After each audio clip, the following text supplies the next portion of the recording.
Welcome to Machine Learning Lesson 3.2. In the previous lesson, Lesson 2, we saw how we can use pandas to extract information from our data set. And using various functions, we can analyze the data and see some trends or important information in our data set. But sometimes it's not easy to look at numbers. It's easier to look at a chart. And that's where Matplot comes in. It's going to help us to visualize the data and perhaps see some trends or anomalies that we don't see just by looking at numbers. So let's get to it. So as you can see here, we've imported both our libraries, the pandas and the Matplot, and we've gone ahead and brought in our cars data set. Let's just go ahead and run it. So I'm not going to describe it. We've done this before. But let's do a df.describe just to see some statistical information about our data set. So the first thing we notice is that we only have 3 features that we can compare numerically. Again, that's important to know because that's the only thing we can plot as well. What's another way that we kind of look at our data to analyze it? Especially because we got 3 features here that are kind of being pulled out. So if you recall, there is a CORR, correlation function, which will tell us about how the different features relate to each other. Okay, so what we can see here is that we're going to take the year. So the year and the price has a positive correlation, which means that as the years increase, so does the price. Let's just talk about this. So years increase. That means it's a newer car. Obviously, newer cars are more expensive. Now let's look at the mileage. So the mileage has a negative correlation, which means that as the years increase, the mileage decrease. Okay, it might be hard to kind of visualize that with the numbers, but let's just rationalize it out. So as the years increase, that's a newer car. Newer cars are driven less, meaning a lower mileage. So here is where a chart might help us make more sense of this particular data. So let's try that out. So the first thing we have to do is we have to kind of pull some data from our data set. And I don't want to deal with everything, so we're going to go ahead and extract only cars that are from 2010 and on. We don't want to worry about some of the old cars. Now, when we do that, we're getting all the cars individually. Again, that's how our data set is set up, individual cars. Again, that might not be a good way to analyze this information. It might be better for us to group cars by year. So let's do that. So let's do a group by year. Okay, so having done that, we can now maybe analyze the prices. So let's say prices is equal to data.prices.mean.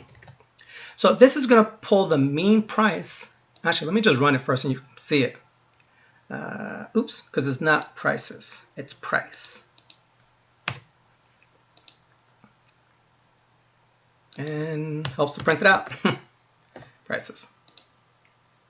Okay, so we can see here are the prices, the mean prices of cars by year. So we had talked that this was a positive correlation. And we can see that from the numbers that as the years increase, so do the prices. All right, so let's do the same thing with the mileage. So say mileage, data, dot mileage,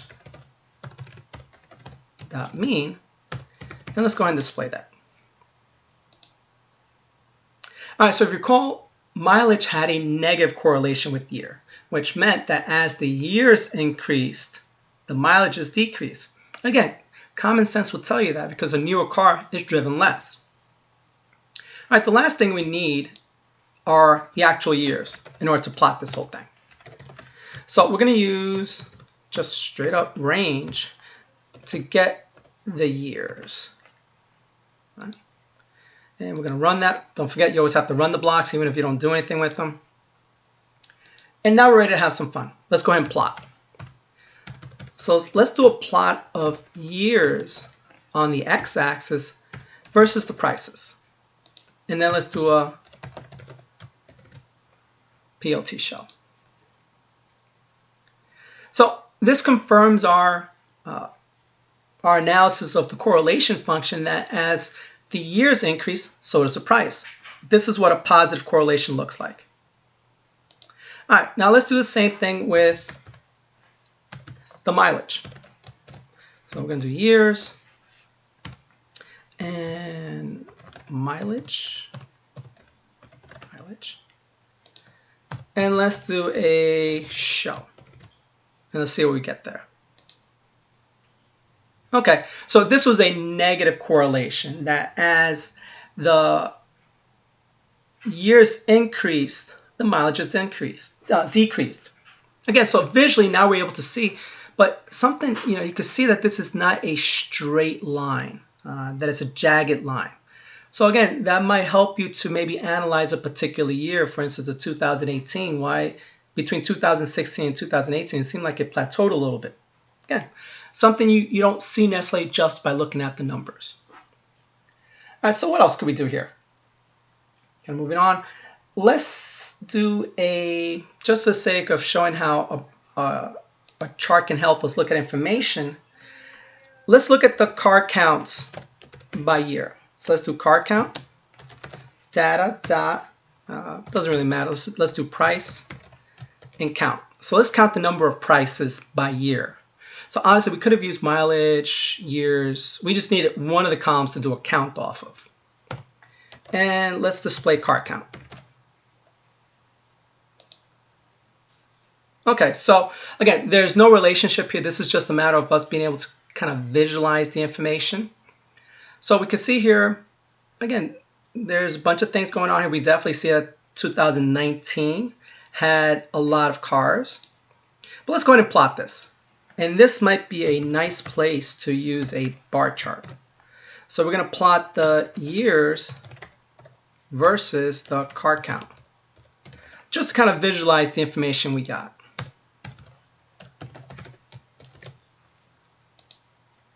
Okay, so again, visually you could clearly see, this 2019, there was a huge spike. 2020 is low. Again, possibly when the data was pulled. It's a brand new year. Didn't get much chance to buy stuff this year. All right, so what else could we possibly look at when it comes to our data set? So let's have a little fun. I want to do something with a pie chart.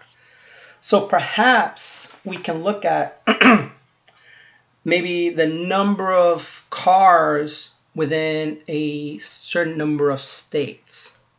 So let's do cars equals. So I'm going to go back to my original data set, the DF. And let's do a DF is in. And let's pull, let's say New York. What else can we pull? Let's pull in New Jersey. Let's pull in Pennsylvania. And let's pull in Connecticut. Okay, so we're going to pull in only these states from our data. And then let's do a group by. I want to make sure I got all my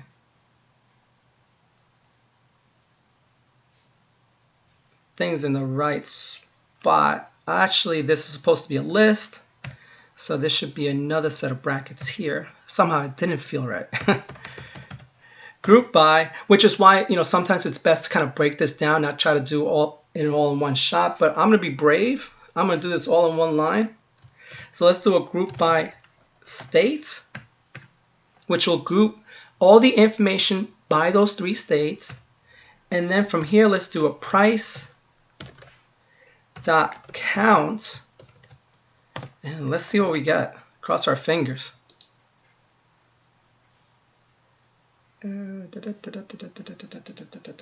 Oh, no wonder. I forgot to put state here. Okay, so I'm going to extract from my DF the states that are in New York, New Jersey, Pennsylvania, and all that. So this is important why you want to run stuff before you do the whole program. Honestly, if we would have gotten to our chart, we might have gotten more frustrated as to, why am I getting nothing on the chart? And started blaming the chart when actually it was our data that was incorrect. So let's see what we got here. Okay, good. So we can see here Pennsylvania has a large portion of the pie, which we're going to see when it comes to cars that are in this data set. Okay, so let's take baby steps now. And let's do PLT, pie, and let's simply do cars. Remember, a pie doesn't take two parameters. It's just based off one series. So let's see what we get here. Oh, and also, this is what happens if you don't do plot PLT show. You get that extra piece. Okay, good. So we can see that it's not the easiest to look at because honestly, we don't know who's who. So within a pie chart, we can do what's called a label and labels. What we can provide is the index. Now, if you recall, index in this case were these states. So let's see what we get with that. It should be cars. Oops. Okay, good. A lot better. We could clearly see that this is Pennsylvania, New York, New Jersey, Connecticut. But now it'd be nice to be able to see the percentages, which we didn't see from the straight up data. Straight up data, we just got numbers. So to do percentages, we would do auto percent. And let's do a little formatting of how the information is going to look. And let's do it with no decimal places.